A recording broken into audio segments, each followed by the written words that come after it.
Essa semana eu vou dar shiur todos os dias. Então, eu pensei em pegar, a gente está chegando perto de Pesach, a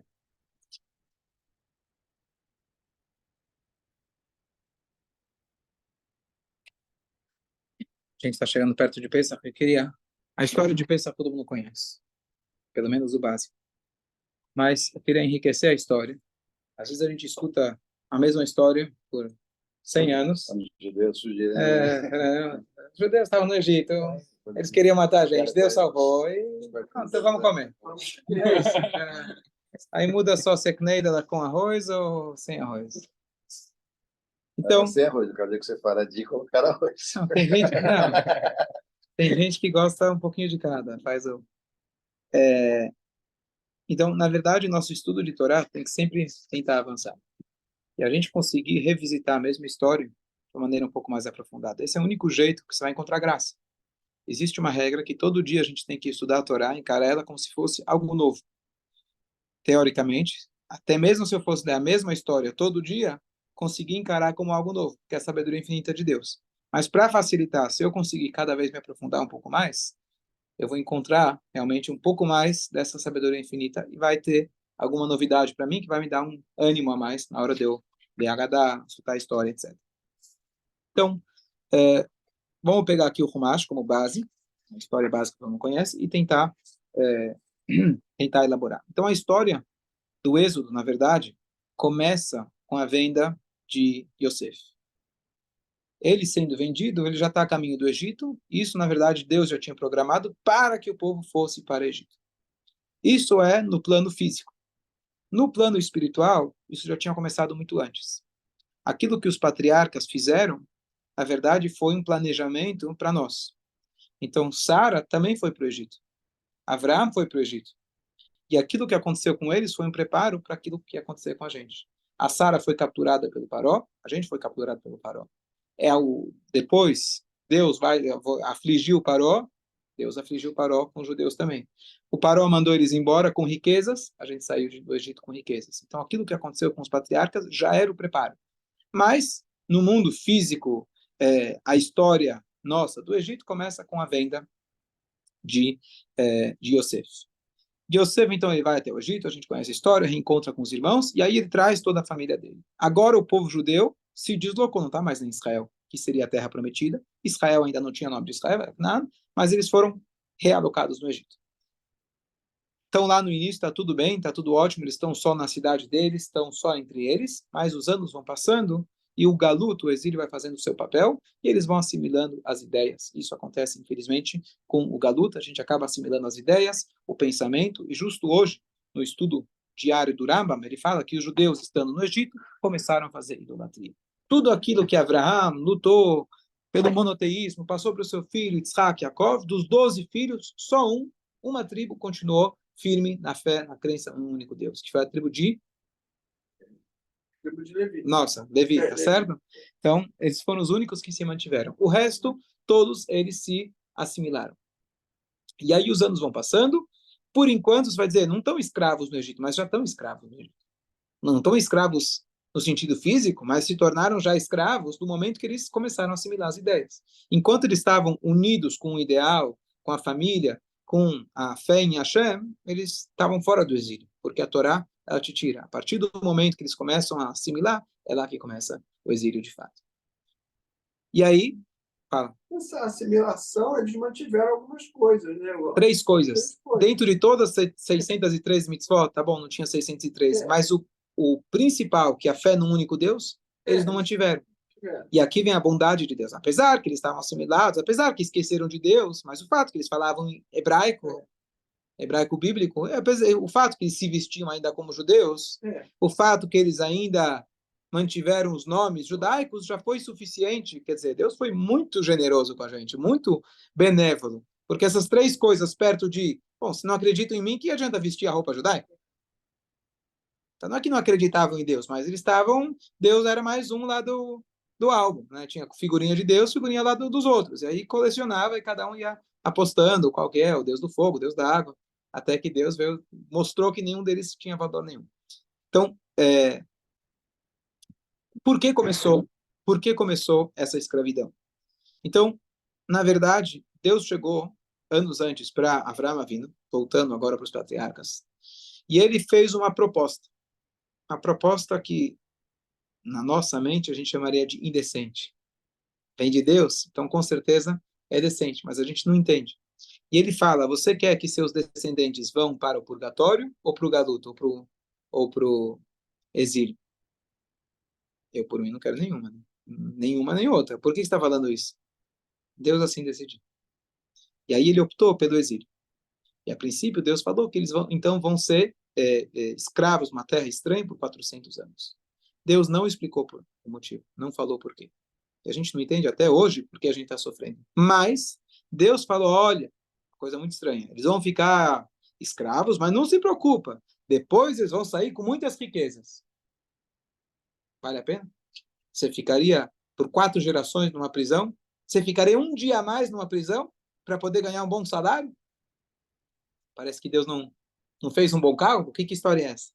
Aqui vem a explicação básica que é importante a gente entender tanto para o Galut de Mitzrayim quanto para o nosso, que a riqueza que Deus estava falando era material, mas esse material era, na verdade, uma analogia, na verdade, uma expressão de algo muito mais profundo que estava acontecendo. A gente não sabe o porquê do Galut, a gente sabe para quê. Se eu estou no Egito, é para transformar alguma coisa, tirar alguma coisa de bem que está aqui. Esse bem foi materializado nos bens físicos, porque no final de contas eles pegaram esse dinheiro e construíram um templo de Deus.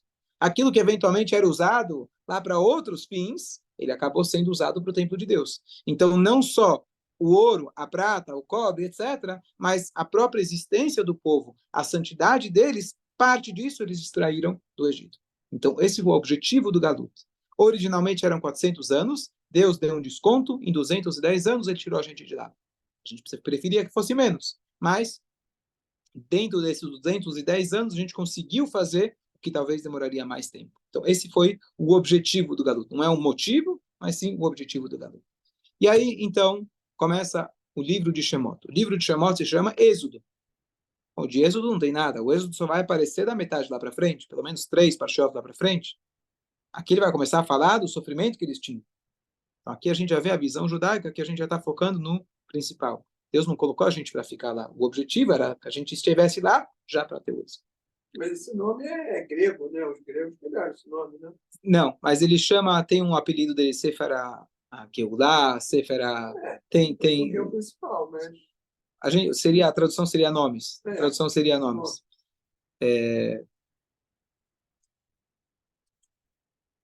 Boa, mas o que significa nomes? Estranho, nome estranho. Então, Rashi ele comenta que como as estrelas, que acontece, você tem infinitas estrelas, mas Hashem ele dá um nome para cada um, porque ele conhece cada um. É justamente essa ideia do livro de Shemot. O povo começou a se multiplicar como as estrelas. Deus tinha prometido para Abraão e, de repente, cada mãe estava tendo 6 filhos por vez. Sabia disso? 6 filhos por vez. Você acha que 1, 2 é muito? Tinha 6 por vez. E aí poderia se pensar, bom, estamos aqui no Egito, Deus largou a gente, olha quanta gente, não está nem aí para nada. Deus fala o nome Shemot, eu conheço cada um pelo nome. Você pode parecer que você é mais uma estrela no céu jogada, que ninguém sabe da tua existência, saiba que eu estou preocupado com vocês. Então, mesmo o nome Shemot também simboliza esse carinho que a Hashem está dando ao longo de todo o caminho. Vayakom Melech Hadash al Mitzrayim. Terminou a mamata. Yosef tinha sido o vice-rei, os judeus estavam numa boa, de repente a coisa muda. Sem mais nem menos. Acontece às vezes. A gente acha que estamos lá em cima e, de repente, em um segundo a coisa muda. O mesmo rei que era nosso melhor amigo, Melech Hadash. 2 opiniões, um quer o novo ou quer o mesmo que mudou de ideia. Está no mesmo. Porque mesmo que era um filho dele, um neto dele, sobrinho dele, aluno dele, seguidor dele, deveria ter dado a história que graças ao Yosef que o mundo existe, não só o Egito. Então lembra bem do que fizeram para você. Não lembraram, esqueceram. E aí ele começa a escravidão. Como que ele começa a escravidão? Então ele diz para o seu povo. Ele não fala o porquê. Ele começa já o diálogo que o Paró ele tem para convencer o povo. Você não pode chegar e falar para as pessoas, vamos fazer um genocídio, solução final. Por quê? São gente boa. Os judeus não fizeram nada de errado. Você precisa ter um bom pretexto. E aí ele fala, gente, olha o que está acontecendo. Eles estão se multiplicando. Se um dia tiver uma guerra contra nós, eles vão ser traidores. Eles vão se juntar com os nossos inimigos. Ou seja, estranho, ele não falou que eles vão fazer uma guerra contra a gente. Se tiver uma guerra, eles vão se juntar com nossos inimigos. Por quê? Da onde ele tirou essa... A gente tinha algum tipo de... a gente estava dando alguma dica no nosso comportamento, alguma que a gente iria fazer isso? Não. Mas ele precisava de uma boa desculpa. E ele foi fazendo propaganda. Você repete a mesma mentira muitas vezes. E aí o povo foi, concordou. E aí, e além do mais, vão ter escravo, trabalho grátis. Então, o povo concordou. Mas aqui a gente já vê claramente que a desculpa do antissemitismo só são desculpas. Irracional. Irracional. Eu falei outro dia, só elaborando melhor, eu falei, vocês estavam aqui? Acho que não estava aqui. De que o Hitler, Deus nos livre, fez a gente se juntar com a minoria. Então a gente é o grupo, um pequeno grupo, a exceção. Hoje, o mundo levanta a bandeira da exceção. Temos que abraçar a exceção. Então os judeus são aqueles que estão contra a exceção. Eles estão agora oprimindo. Então, não importa de que lado você joga, você está errado. Sempre vai estar errado. Então, Deus nos livre. E mais uma explicação muito bonita que eu dei uma vez, eu li, não é tão conhecida, de que, na verdade, o que o Paró ele queria acabar com o povo judeu, com o espírito do povo judeu. E o que ele queria acabar é com a nossa conexão com Deus. E por isso, ele, na escravidão, ele não queria produtividade. Se ele quisesse produtividade, ele teria colocado os homens no trabalho de homens e mulheres no trabalho de mulheres. Ele fez o inverso. Ele colocou homem para fazer trabalhos que as mulheres tinham um dom e as mulheres para carregar pedra. Então ele não queria produtividade, ele queria opressão. Literalmente opressão. É isso que ele queria. E aí o Midrash traz para a gente, isso aqui é uma lição interessante, a Gemara traz que inicialmente como você consegue escravizar toda uma nação, você não tem polícia, exército suficiente para fazer isso. Então ele fez uma campanha. E a campanha foi oferecendo dinheiro. Ele não falou que era escravidão. Ele começa oferecendo um bom negócio. E aí ele fala, para cada tijolo que vocês colocarem, vão ganhar uma moeda. E a turma foi, todo mundo foi lá. Imagina, trabalhar para o governo, aposentadoria garantida, não vai ter problema de pagamento, vai dar tudo certo. E todo mundo foi lá se voluntariar. E ele foi incentivando para ver até quanto ele chegava. Quando chegou no limite, ele viu, uau, produtividade boa. Bom, agora a gente vai continuar sem salário. Agora que vocês já mostraram quanto vocês conseguem, e a gente vai continuar sem salário. Inclusive, no início, o próprio Paró pendurou um tijolo no seu pescoço, demonstrando que ele colocou como se fosse um capacete de obra. Eu também estou trabalhando. Aqui a gente está querendo construir um país melhor. Mas, de repente, virou socialismo. A gente vira escravo do governo para o bem-estar deles. E qual que é a mensagem? O Paró, na verdade, apesar de ser malvado, Hashem colocou ele lá. E a gente tem que tirar lições. Ele foi um grande governante. Assim como aquele Mar Shemot também foi um grande governante. Alguma coisa a gente pode aprender. E aqui ele deu uma lição de como governar, de como ser um líder. Você precisa dar o exemplo. E você precisa conseguir extrair o máximo das pessoas. Infelizmente, ele usou essa capacidade para extrair em função própria, em bem próprio. Mas um líder é aquele que consegue realmente extrair do aluno, do seu funcionário, o melhor que ele tem para dar. E você começa através do incentivo. Até que você espera que ele vai fazer não como escravo, mas que ele vai fazer por incentivo próprio. No início, você dá uma bala para ele, você dá um aumento para ele, mas você espera que a pessoa tenha tanta paixão por aquilo que ele não vai precisar mais daquilo. E assim é com estudo, assim que é com as mitzvot. A gente tem que incentivar as pessoas para que eles façam o melhor deles. E, dando exemplo, vai lá e coloca a mão na massa. Você também tem que fazer junto para que eles possam ir atrás. Esse foi o exemplo positivo que a gente pode tirar do Paró. E aí eles falam, vai a vida do Bnei Israel. Mais um detalhe, a Torá conta para a gente, quanto mais oprimiam, mais eles se multiplicavam. E aqui a gente tem o segredo, a resiliência do povo judeu. Infelizmente, quanto mais nos oprimem, é nessa hora que a gente se multiplica. É nessa hora que a gente fica forte. Que é o contrário de todas as nações. Quando nos oprimem, a gente cala a boca, abaixa a cabeça. Na hora que oprime a gente se torna mais forte. Essa era a massa do bolo, que quanto mais você bate, maior ela fica. Então, esse é o povo judeu. Os nazistas também acusavam os judeus que, por causa deles, perderam a Primeira Guerra. Sim, sim. E não foi nada disso, porque parece que tinha 200 mil judeus no exército alemão imperial e morreram 10%, que é uma conta muito alta. Uhum. Não foi nada disso. Eles inverteram, igual o Paródias. Se tiver um inimigo, vão... Nada. Essas são as mentiras. É. Sim. E aí diz pra gente a Torá, e eles nos escravizaram beparer. Parer é um trabalho que ele destrói o nosso corpo, literalmente. Eles queriam que o trabalho realmente acabasse com a gente, fisicamente, moralmente, e realmente, infelizmente, por um tempo eles conseguiram. Tanto é que quando Moshe vem lá, pessoal, vamos embora. Não estava nem ouvindo. Perderam por completo as esperanças de algum dia sair de lá.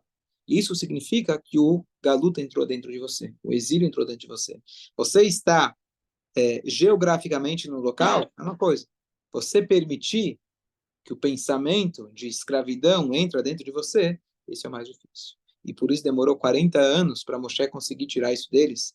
E nem assim, ainda ficou um pouco. Ainda a gente guarda comida, a gente guarda coisas da minha avó, vai que.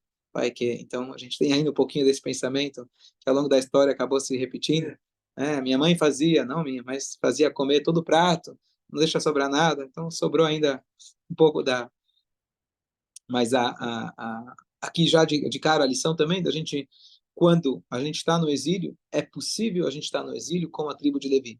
Se a gente estuda a Torá, a gente mantém a nossa cabeça num bom lugar, a gente está fisicamente preso no local, mas não permitir que aquele local realmente entre dentro da gente. O galut está dentro da nossa cabeça. O exílio está dentro da nossa cabeça. Como uma vez, eu acho que foi o Sharansky que ele falou, quando ele foi preso, pelas revoluções que ele fazia, e aí ele falou para o cara que estava prendendo, para o juiz, ele falou, você acha que você é livre e eu estou indo preso? Porque daqui eu vou para a prisão e você vai para a tua casa. Mas eu quero dizer que é o contrário. Você está preso nas tuas ideias que te indoctrinaram. E você não tinha como mudar de ideia. Eu estou preso fisicamente justamente por eu ter a liberdade de pensar do jeito que eu quero. Vocês estão querendo calar minha boca, tá bom? Mas eu tenho a liberdade de pensar do jeito que eu quero. Essa é a liberdade que o Yehudi deve buscar. Então, eu estou, às vezes, oprimido nas circunstâncias que eu me encontro, mas a minha cabeça, a minha mente, o meu coração está ligado com Hashem. A ideia de Geulah, quando a gente fala Mashiach, cada dia, quando a gente faz a Tfilah, a gente se liga com a nossa Geulah, é a nossa redenção particular. O que a gente quer é que isso aconteça de forma global. Mas, enquanto isso, cada dia a gente tem que buscar essa conexão, essa tranquilidade, essa liberdade de espírito que cada um de nós a gente tem. E essa foi o presente que a Hashem nos deu na saída do Egito. O presente foi que nós temos a chance, depende de você. A cada dia, você, apesar das circunstâncias, conseguir se libertar através da Torá e das mitzvot e estar conectado com Hashem infinito, aquele que traz verdadeira liberdade. Boa noite. Então, mais um minuto ainda. Boa noite. Tá, então agora você vai contar uma piada. Assim.